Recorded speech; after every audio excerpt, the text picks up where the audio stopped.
with Spirit of Matter here on a Saturn day and a Mercury hour. Yes, this Mercury hour. Absolutely.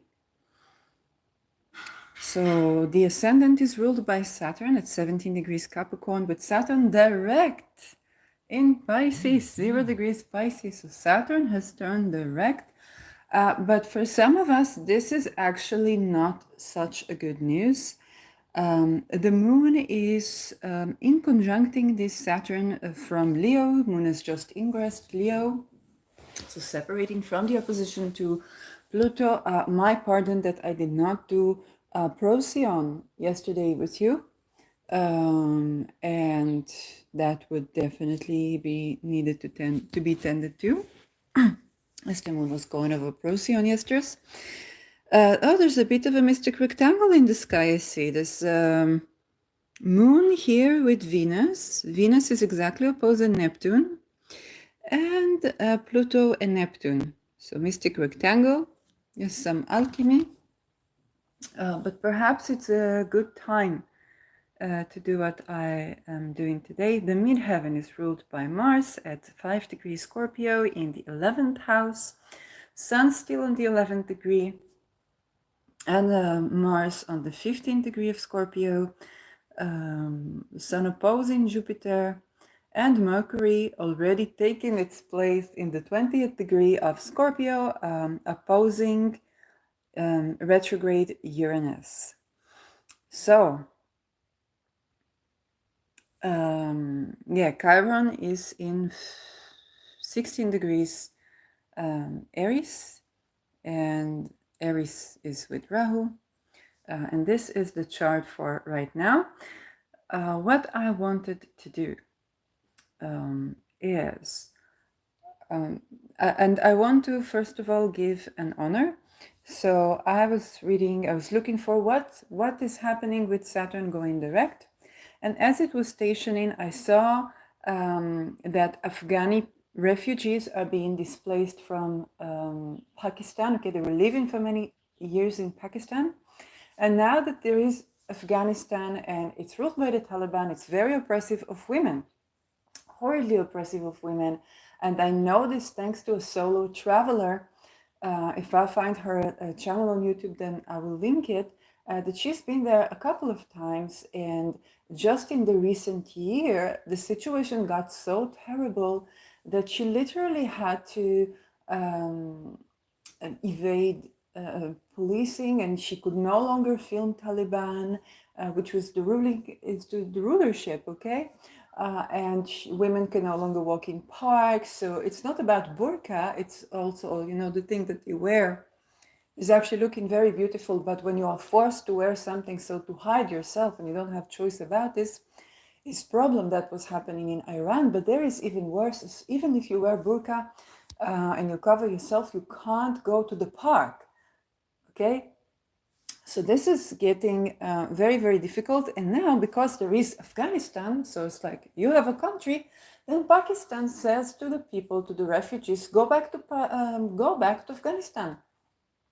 And today I looked and I saw Lada Duncheva's post on Saturn turning direct, and she said that Scandinavian countries also decided to deport any immigrants that are considered illegal immigrants. Now, as a person who is holding two of the most sought for passports, even within these words, which is Israeli passport in the Middle East and Dutch passport, currently, okay, I don't know what will be, but I've had the experience of holding both these passports.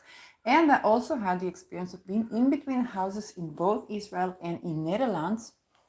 And I was sent to the immigration when I didn't know where they sent me. And I go to the immigration and I was like, okay, a bureaucracy, I'm not going to argue. And the person looks at me and I tell him, look, this is the picture of my Dutch passport. And he says to me, darling, they sent you to the immigration. What are you doing in the immigration? You are Dutch. Okay. And so you can understand that even for a person like me, who eventually, actually with the kind help of people who bought me ticket back, was deported basically because my choice was to stay in the street when there's no longer a shelter, or go back and see what can I do in Israel. I was escaping a violent relationship, and there were literally no sufficient solutions, not in Israel, not in Netherlands. So I was very, very lucky because I was suggested to look for work in one of the farms. Now I understood, because of the first night I spent in the street in Amsterdam, I understood there's a big problem with human trafficking, and some of the suggestions that seem like very legit work, and I have very big problem with housing, some of the suggestions of work in our farm could be human trafficking. That was my fear then. But what I didn't know, and when I was deported, you can understand, I felt very humiliated. It's like, come on, I come with the Dutch passport. I have rights here. And the only reason I never lived for a while, at least in Netherlands, is because they have tremendous housing problem. But I said I don't have to live in the city. I can live, just a place. But unfortunately, it was difficult. I'm very grateful for the shelter that I had when I had it. But the thing is that even I, with the most sought after passport in Europe, basically, okay, even people from Europe, like from Germany or Hungary or whatnot, were coming to the shelters in Netherlands. So you can understand how privileged I am, and I was, around even the experience of being homeless. And so if I was deported, you can imagine that even people who have rights and deserve rights, okay, they're misrepresented. And if they don't find a way, and if you have to work all night, then you don't have the ability to be on time in an appointment. And European culture is very punctual. Okay, so you can get that. It's very, very difficult. And so a lot of the people that are considered illegal refugees or illegal immigrants are actually refugees. Actually, they escaped with a violence in the country, or they didn't have, or a violent situation, and they are genuinely refugees, and they don't get their rights. And so it's also these people that are being deported. Okay, that's very important for me to explain to you, because if you don't get that, you could say, okay, well, it's about time. Okay, let's get all these people out of here. We can't care for our people. This is not what this is about. And I was talking about farms and working in the farms after I arrived in Israel. Not only did snow start in Netherlands, I was in Christmas, it was 12 degrees instead of like 20 minus degrees. And I was very lucky. And then I got to Israel. The first thing I remembered was the sun. It's a very sunny country. And the winter sun is amazing. But then the Netherlands government began to displace basically its own people, farmers, because you couldn't grow crops. People thought it was just animals. No. And the excuse was environmentalism. Okay, the farts of cows.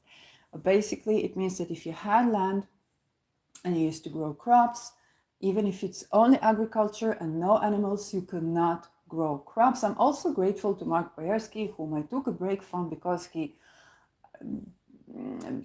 it's true to say that there are Jewish families that are governing a lot of the world. It is not true to say that Jews rule the world. It is a misunderstanding, I believe, of our fiscal reality, and it's also spreading Nazi propaganda, basically. It's not addressing secret societies and so on and so forth. So when I hear this, I had to take a break, but I still am very grateful and very thankful that he spread the news that in all of Europe, people cannot grow crops. And he speaks a lot about a lot of atrocities that are being done.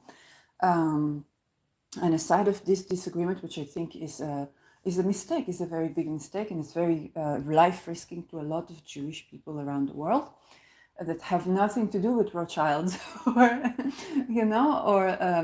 I don't even know if Rockefellers are Jews, but you know what I mean. That being said, it's very important for us to know that a lot of people, a lot of farmers were no longer able to grow. It means they cannot sustain it. It means they will not be able to sustain their house. It means that they are now refugees in their own countries. And I tell you, even if you go to shelters, they try to recruit you to human trafficking, to drug cartels, with a spine or whatnot. Okay, I just didn't mingle with these people, but they exist everywhere.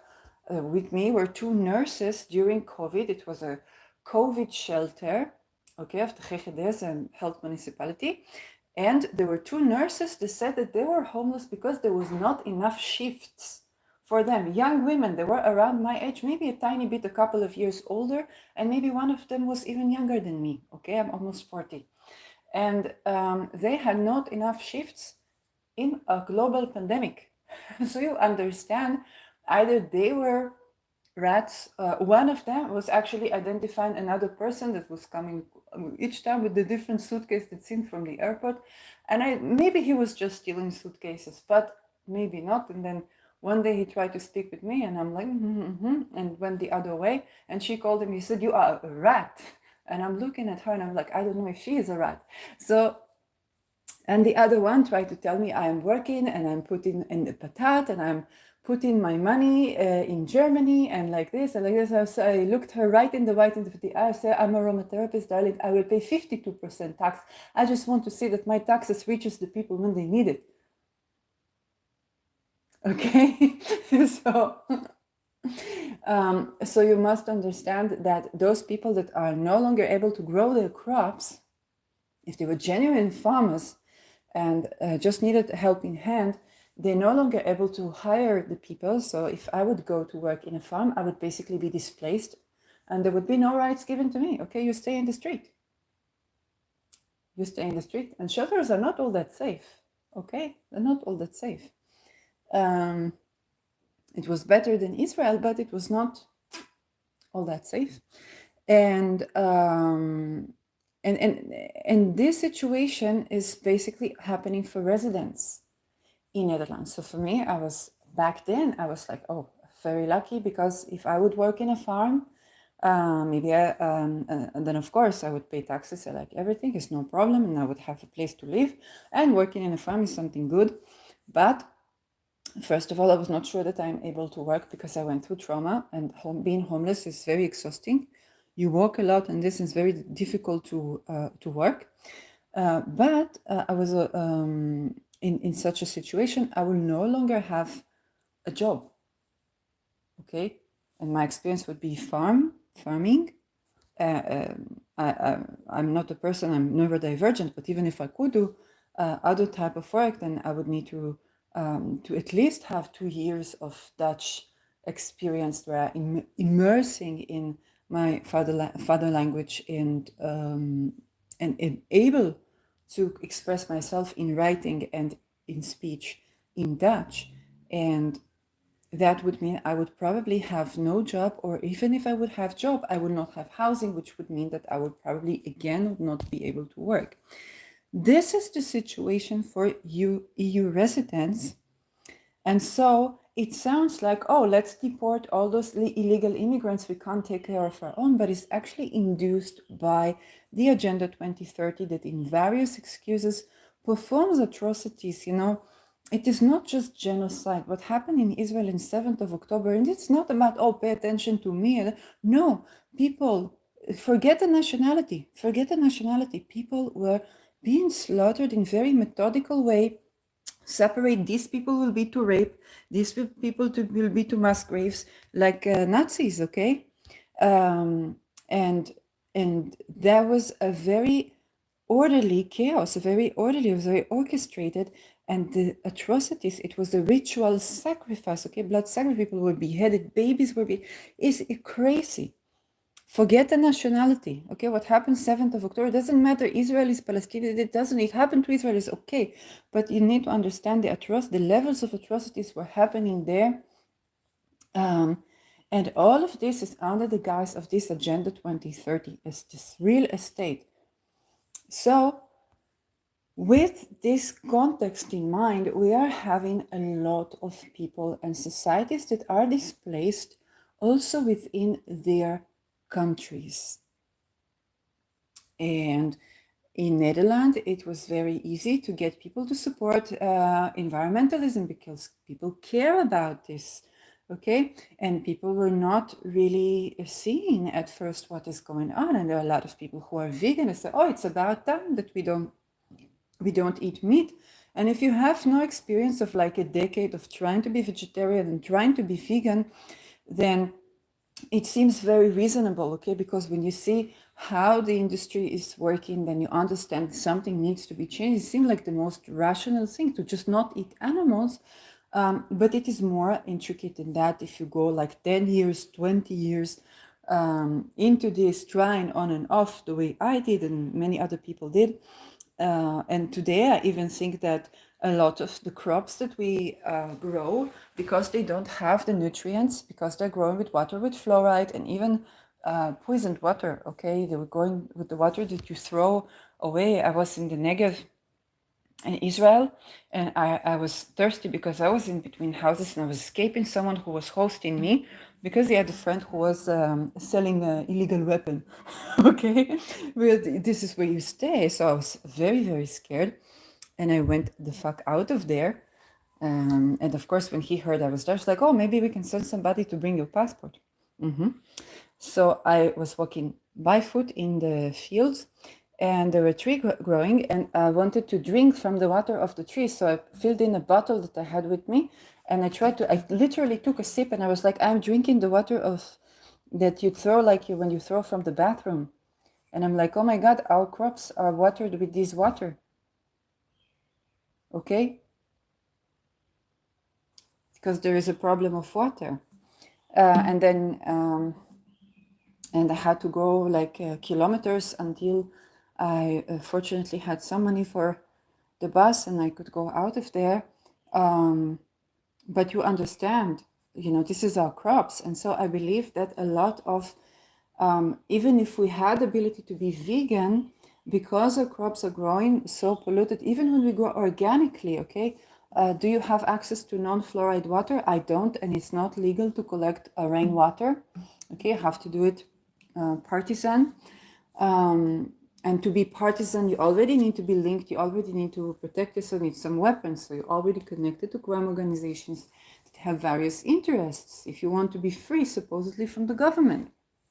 So even if we can be vegan, now we cannot because our food is polluted so much so that we don't get the nutrients that we used to get from fruits and veggies.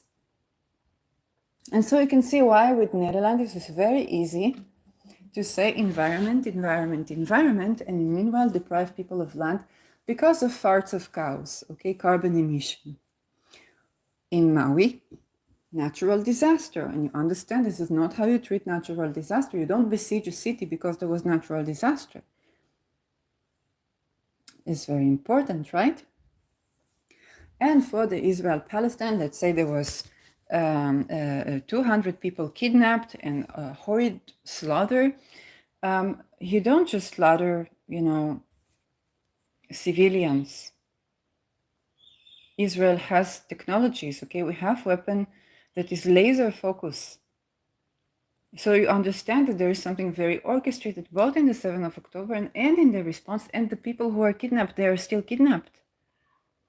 What does it help a family that their son or their husband or their wife or their child was kidnapped and is held hostage? That the many, many babies die on the other side is terrible.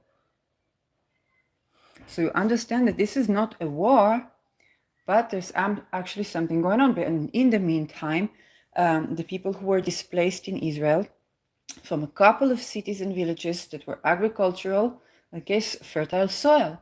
They were displaced from fertile soil. They cannot come back to the houses.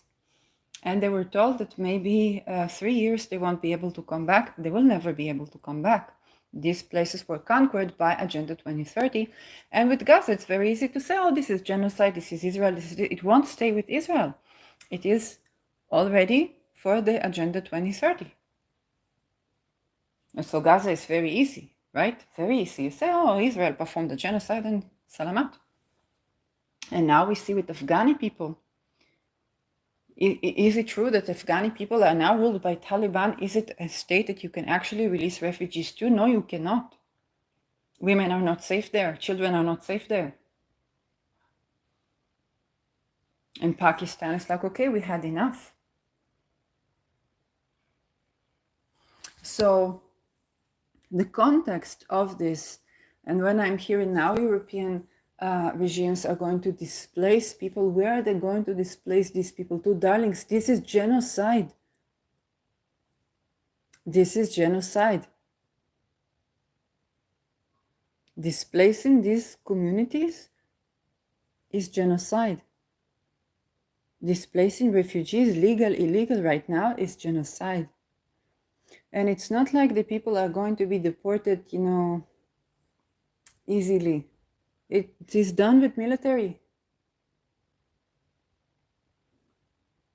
You must understand. So, as I was reading this post by Lada, immediately I was thinking, Saturn Pisces, and this is not Saturn Pisces that is ruled by Jupiter. Although Jupiter is in Taurus, which is a sign of land, and we have basically displaced people. Okay, Jupiter retrograde, Saturn in Pisces. Pisces can mean exile, faraway lands, and Jupiter is indeed in the sign of Taurus, which is lands. So there is borders dispute, basically, literally borders dispute, refugees because of the need to expel refugees on land, something to do with the land, a revolution on the land, okay, because of the co-presence of Jupiter and Uranus. You can do it, but here it's very much Neptune. It's not just Jupiter as the ruler of Pisces, it's also Neptune. And the co-presence of Saturn and Neptune and Saturn direct is basically a lot of people going missing, a lot of people becoming refugees, a lot of people being displaced. Neptune makes people missing. Also, Pisces. Pisces is about the blending into the crowd, into the great vast, so that you would become indistinguishable. It's about the sign Pisces and Neptune, the sign of spies, espionage, but also the indifference between, okay, pharmaceutical blends into drug cartels blend into pharmaceuticals, the duality or non-duality of the medical treatment, and who is a refugee, okay? And all of these things that Saturn tries to make order in the realm of Pisces and is bound to make mistakes, because it's like asking how many water is in the ocean. And I said this before months before Saturn entered Pisces. I said this, Saturn in Pisces is how many water is in the ocean, okay? It's a senseless question. It's trying to create structure where there is none.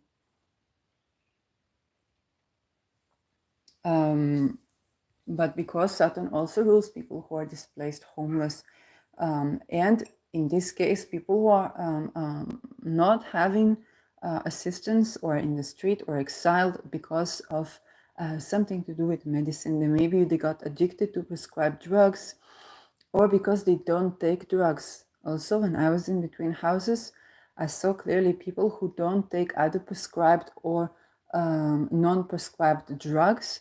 They are either not represented, or the only organization that will represent you is organization that supports to, let's say, legalize hard drugs.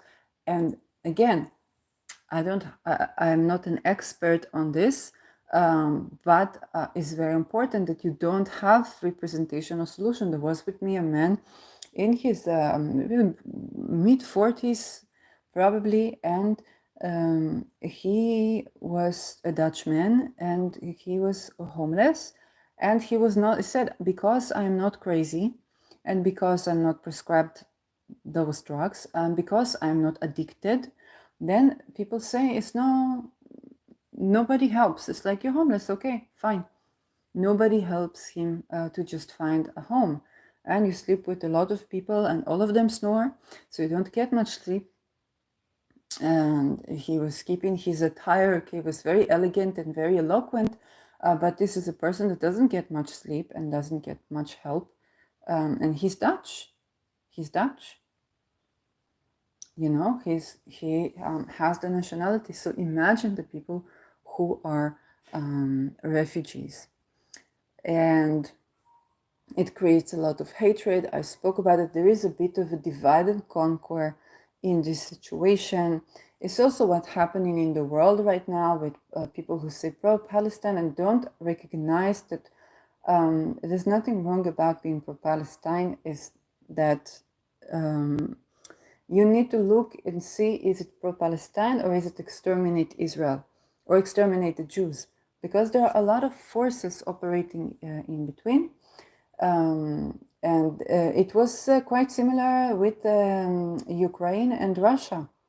Okay, it was quite similar with Ukraine and Russia, and there's the difference between the people and free the people and human rights, and the way and the framing of the agenda that people do need to be looking at before you subject your page to mark yourself as supporter of so and so and so. Perhaps it is good to phrase it in your own words. What do you want? What is your wish? Because mostly people just want people to be free.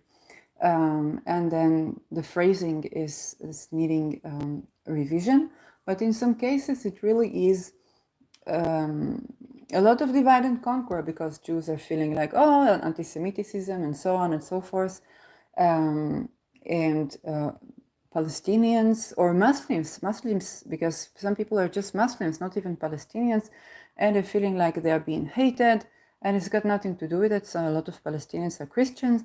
So you see this creating chaos. And in the meantime, Gaza is conquered, and you say Israel, Israel, Israel. No, it is Agenda 2030. There is no longer entity called Israel. If Israelis are being displaced from their lands and slaughtered in their lands and waiting for days and not receiving help from anybody, from the IDF, who is actually known to be very efficient. And the problem is not the soldiers. The problem is just something going on here, okay? Then we understand that there is a little bit of a puppet show here. So it's very easy to get carried into these little arguments and not seeing the big picture. And people are being displaced also in the shelters. Okay, if we were European people, we had to go with all of our luggage from 9 a.m. until 4 p.m. in the freezing cold outside. So we couldn't get a job, we couldn't do anything because we needed to carry all of our luggage. And we couldn't take care of our rights either. And for people who, let's say, came from Syria, then the regime did not want these people in the street of Amsterdam because it's tourism, right? So they kept them inside the hotel. And so they could stay in the warm air condition all day, but they were not allowed to leave. Okay? And so the Europeans started hating on the Syrians. And they're like, oh, they bring all these refugees here and they give them rights and they give them homes, and they believe that the refugees from Syria get whatever they want.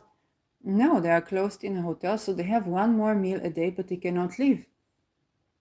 Well, the Europeans are forced to go out. Okay, so you see how you have all these tactics to make people hate on each other. And you see how even the demonstrations that are pro-Palestine are framed in such a way that they are neglecting the 7th of October. It is by purpose, it is by design, so that the Israelis and Jews would feel people are not really looking to free Palestine. They want to exterminate us, they want to this, they want to that. And the Palestinian will feel, oh, these Jews, they don't really care about us, except for a couple of gays, they don't join us. They don't mind it, they're silent where their country is performing a genocide, okay? It is the same tactic. With Netherlands, it was the vegans. And so vegans are like, oh, finally, they are going to stop growing cows. But it's like, yeah, but they're also going to stop growing agriculture. And you're not going to have food made in Netherlands anymore. And so it's very easy to get the environmentalists and the people who are vegan to say like, oh, finally you will not be able to grow your cows, so grow some tomatoes. But it's like, oh, I can't grow these tomatoes either. And so people start hating on each other. In the meantime, who gains the benefit is all real estate, fertile soils. And then they build a 15-minute city. And so many people are killed in this. So many people are considered illegal refugees when they are refugees. People become refugees in their own countries. So, the episode for today is about the prayer.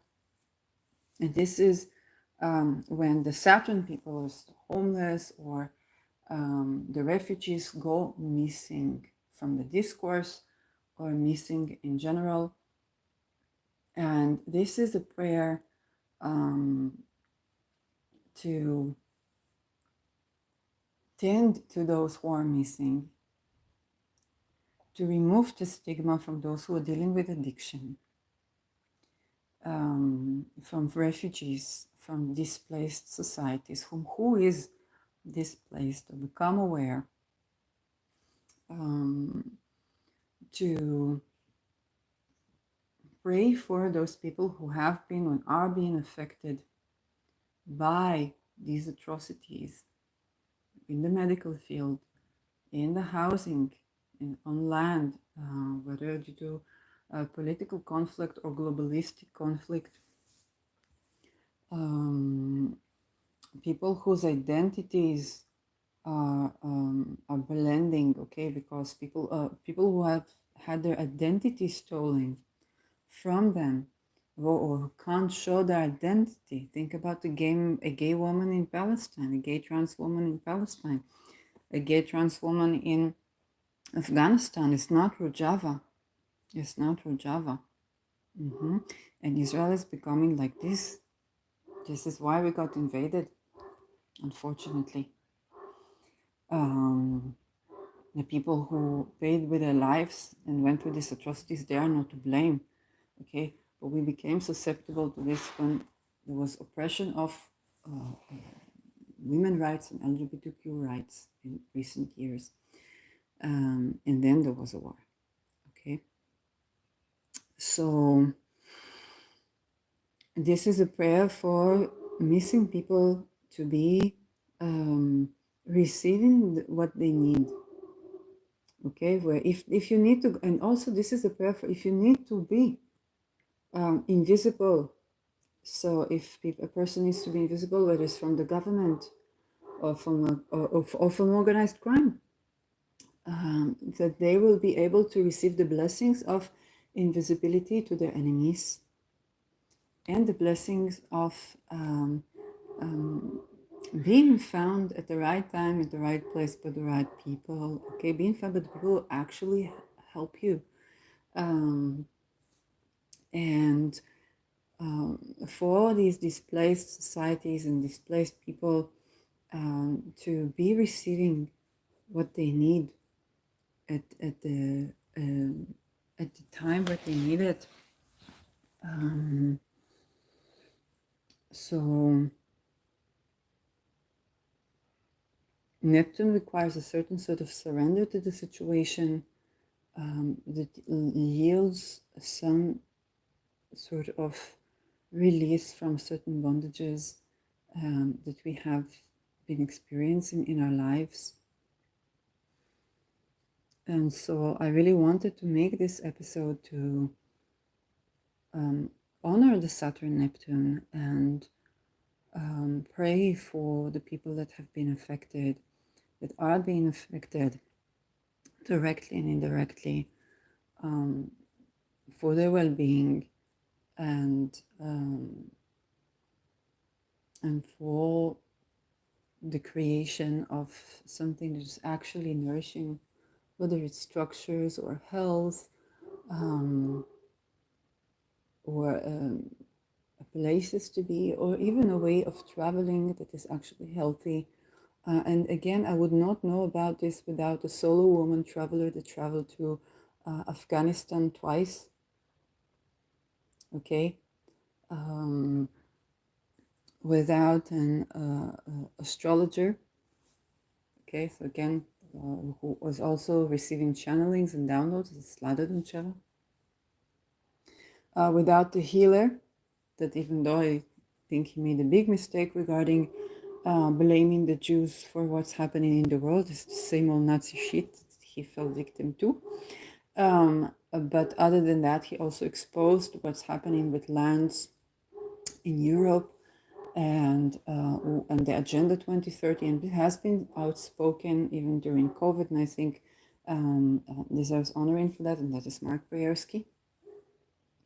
And all of these people have some sort of a Neptune trait to them. Okay, so traveler to dangerous countries, a solo woman traveler, an astrologer who's also channeler, a healer who works with crystals, is very much Saturn Neptune. Okay, energy healer.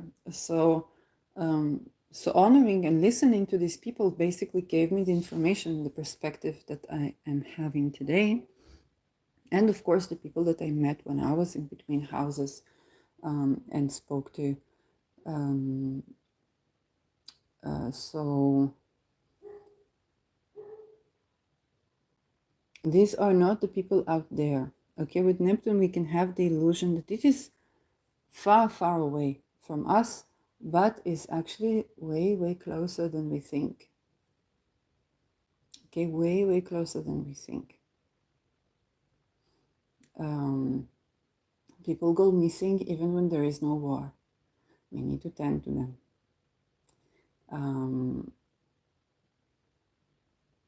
And also, for people to return from being missing, I had an episode about that. We need to create a condition for them because they cannot work like we used to work. They need other consideration, and also they have been through things that they will not have a boss on them right now because they have seen the signs of oppression that we are not attuned to, and sometimes things that we don't do even on purpose are oppressive towards ourselves and towards our loved ones. People who have been in such situations, whether missing or kidnapped or isolated or jailed or displaced, they are very aware of one thing that connect to another thing that connect to another thing that connect to another thing. Okay, until I was not talking to a person, to two people. Actually, one of them was an ex-drug addict that escaped human trafficking. Okay, and she was already recovering. Her children were taken from her by the welfare, and she was retrieving them. And she met a girl in Haifa that was homeless, and she helped her with what she could. And this girl told her that because she's not taking drugs, then she doesn't have a shelter in Haifa. Okay, and so my friend, who was an ex-drug addict, then she was faced with that for the first time because she did have a shelter, horrid as it was, because she was taking drugs. She was drug addict, and then she was recovering from being drug addict. So, but again, she was drug addict because she was trafficked, because she went through incest, and she grew up in a kibbutz, and they were really cruel to the children in that kibbutz. So a lot of children were suffering in there. And then when I was in Netherlands, I was speaking with this person in C, that he says, I don't have anybody that helps me because I'm just homeless. I'm not drug addict. I'm not crazy. I just don't have a house. And so until I did not meet with these people, and on the other hand, I saw a woman who was working for the security of the red light district, and she was doing cocaine. And I saw how diligent she was and how she had like this almost militaristic discipline. Okay, every day she would prepare the clothes from the night before, and everything was orderly and everything was clean. And I was like, I've never seen such a person in my life that was this pedant and everything that you would think about people who are not taking drugs, that they can't take care of themselves, that they this, that they that. It was like, I'm looking at her and I'm like, this made me also sick because it was so stressful. And I'm like, this is a completely functioning human being. that is always the anchor of support to people. And she tried to quit herself, and nobody gave her just water with sugar because the door was closed at night, and so nobody gave her water with sugar, and she was literally quitting drugs by herself. And then she got COVID, so she was out of the drugs for a while, but then again into these drugs, and she tried so much to get out, and she took so much accountability. And I was like, no, this cannot be this. We society must not make it this difficult for people to quit drugs. If people take drugs because of stress, then it's not just about not making them criminals, which is good, but also making life less stressful, huh? Because if they cannot with the stress, this is why they take drugs. So to really listen to people and see them in real life. Sometimes these are things that with Neptune they're missing. They're like a blind spot that we have, that we can be even compassionate to people, but we don't actually get. It's not enough to be compassionate. It's also understanding that it's us, society, that make it almost impossible for people to return from being addicted, being missing, being accepted in society, and so on and so forth. Because if you lost your loved one, and the reality that they would grow into, let's say they're neurodivergent, or they are gay, or they are a woman, the reality that they would grow into, if they would have no place in the world, nobody would tend to them. And when they are kidnapped, then now people are, please bring this person back, please don't forget about this person, don't forget about my loved one. But it's beyond that. We need to create the world into which that they can come and thrive and prosper in life. Because if they come back from this imprisonment and we expect them to work, to arrive on time, you need discipline. Or we expect them to clean the house by themselves. Some of these people will be able to do that, but some of these people not at all. Or if we expect them to do as everybody do, look, you got school, you got this, you got that, and what school? And they teach and what they teach at school is the child already sees that this is the same thing that got people to kidnap them. And if God forbid they speak about this, oh my God.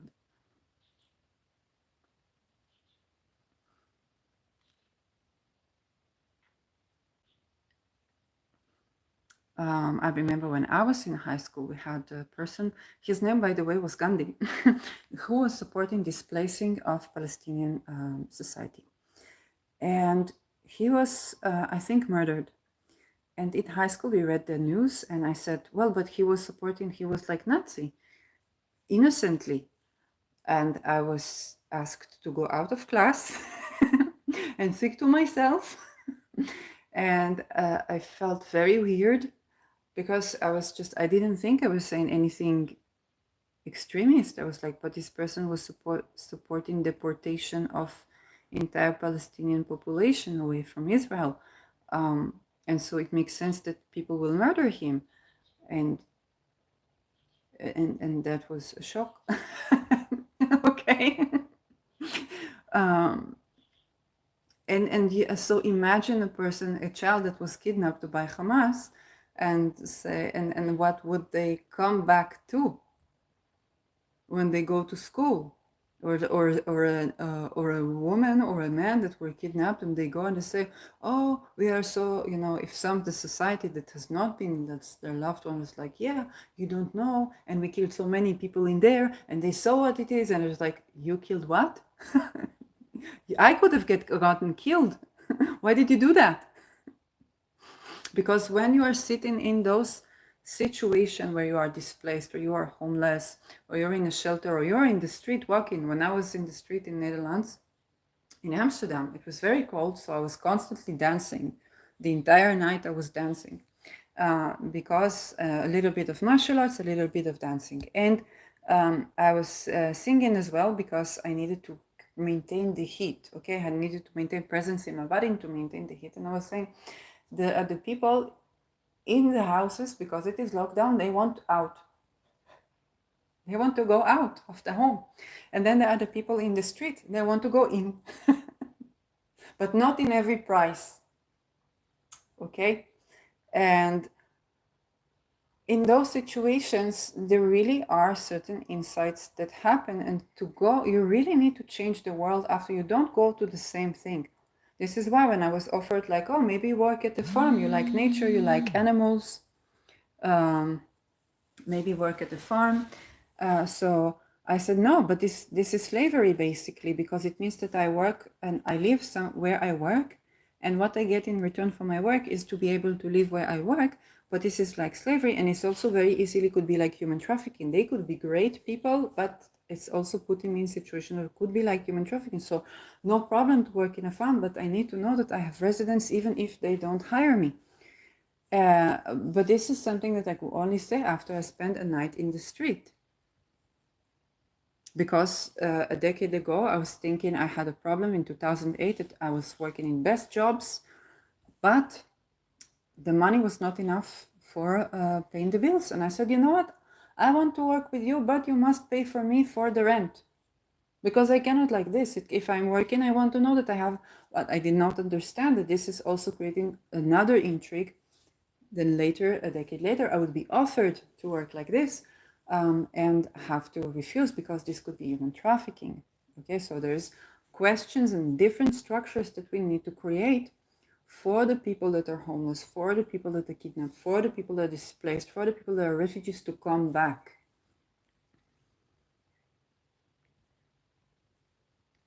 And Saturn direct in Pisces right now means that the structures are not yet there. We must create them, but the people are already being displaced. So it's a very difficult transit. And so my prayer is also that we will be creating the world into which those missing people can return to and thrive, and those displaced societies can find a place that they can, and arrive at a place that they can live well.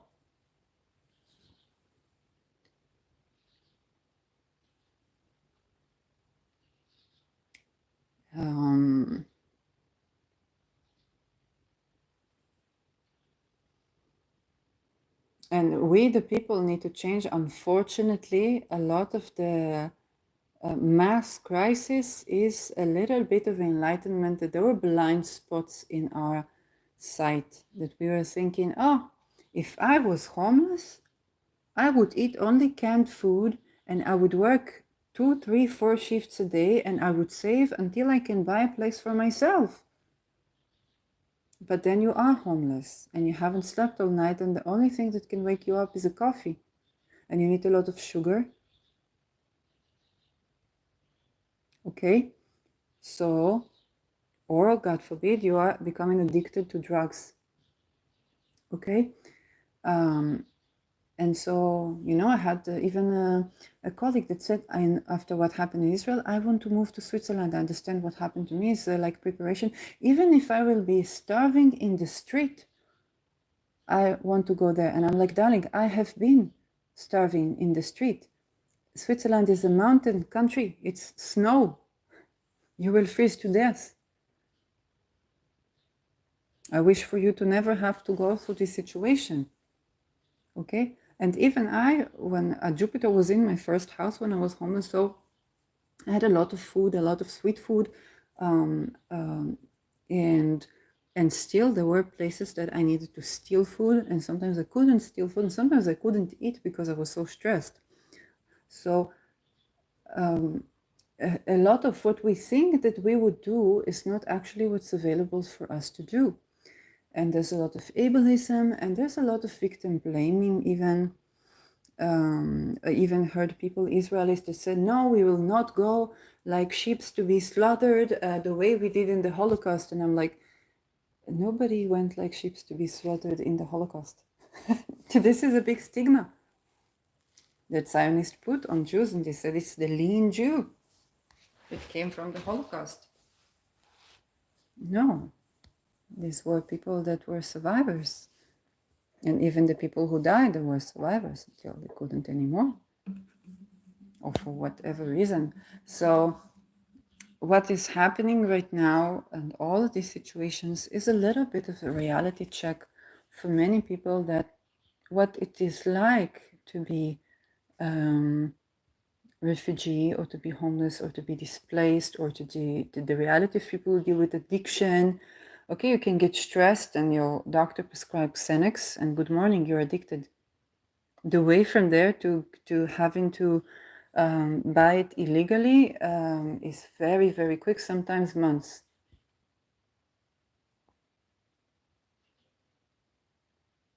Very, very, I was very lucky that I did not take this drug.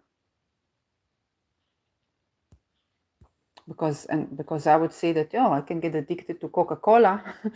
So when there was no Coke in it, so I will not take anything that could be addictive. So no sleeping pills, no this, no that. Immediately take it out. And so I didn't stay in hospitals very much, because I said, I don't want to keep taking this. She said, then you must go. And I must go. What can I do? And eventually you find yourself, you go, and there is no solution for you. So, because you don't take drugs, you don't become addicted. So all of those things that are existential gap between the people who are in this situation, sometimes it's your loved ones and the common people, the average Joe and average Jane, they are being, the veil is thinning, but unfortunately through experiences of loss, of exile, of displacement, of isolation, of injustices, and much, much more. Much, much more. And a lot of us are changing our worldview, our point of view, because Saturn in Pisces is also ruled by Jupiter's worldview. Even religiously, okay? In Canada, there were people that were putting the mezuzot, okay, on the doorways as Christians, and they added the fish, so something that symbolizes of Jesus. And that was so controversial by Jewish people. They're like, this is appropriation. It's like, the fact these people are risking their lives so to make it indistinguishable who is a Jew and who isn't, who is a Christian, and they just put the fish there. So, like, it makes sense. These people are risking their lives for us to be in less danger, so it would be more difficult to identify. Okay, Neptune, identity blending into identity, the fish. Okay, this is the quality of Jesus Christ consciousness that's like, oh, the Jews are in danger, they did nothing, they're not to blame for this, so we are going to blend the identity so that we wouldn't know who of us is Jew, who of us. This is one of the most beautiful Christ consciousness actions that I've ever seen in those type of religious disputes. And some people are like, no, this is appropriation, don't put the fish on the mezuzah. I'm like, come on. You know, what happened to religious tolerance? So we also see those gestures, and Pisces is about kindness, it's about compassion, it's about remembering and forgetting. Okay, it's about and it's going to be a lot of Christ consciousness too, because it's the sign this is associated with Jesus Christ, and Christ consciousness. You know, love keeps no record of wrongdoing. Love is kind. Love is patient. We're gonna see a lot of that too. And for some of us, that's for some of us, this is what it means. It's the people who open the door to us. It's the people who assist us. And it's understanding certain existential gaps too. And it's great compassion that's been required. And some acts of compassion that we are, seeing in these situations all along some types of ideation. Okay, so it's also about learning how to genuinely care, not from a savior complex, but from what does this person actually need. Some of the people that are missing don't want to be found by the people that are looking for them because they are misunderstood.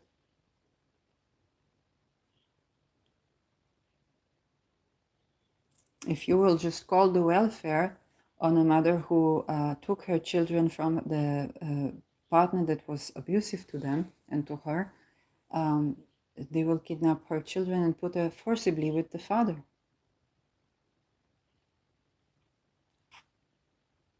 So we are, as society, asked to grow so much so, and it's a very difficult type of growth because there is confusion. What is the good deed? Is it good for Palestinian women that Palestine would be free with an all-male regime? Or should we put some more things in the Free Palestine?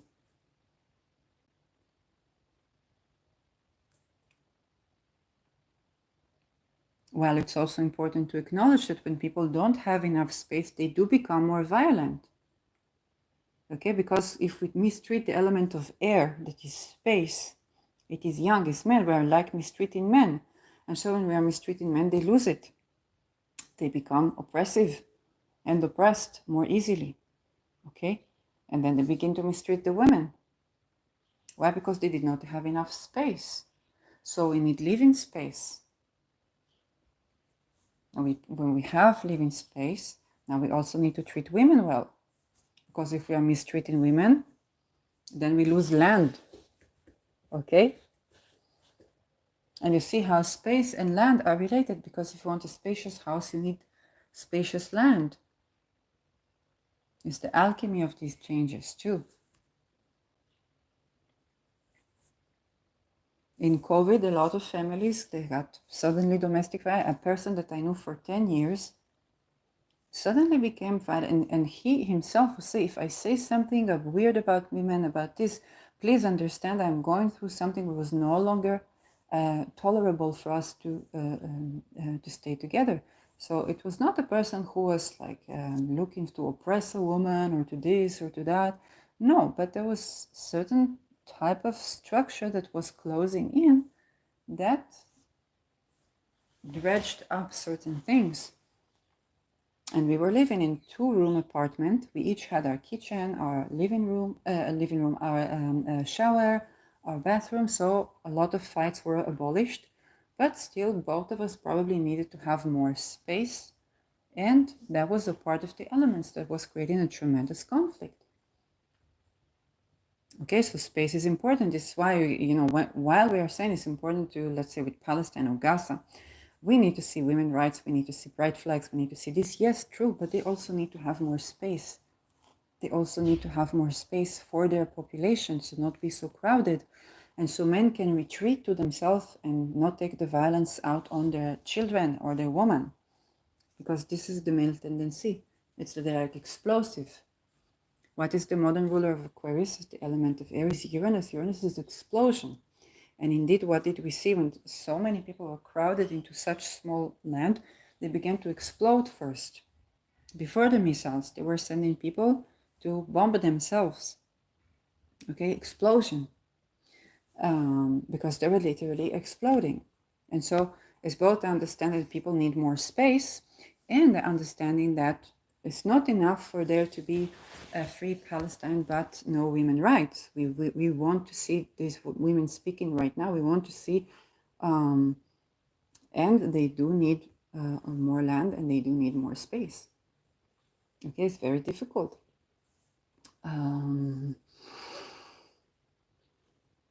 But this also pertains to the alchemy. And in order to,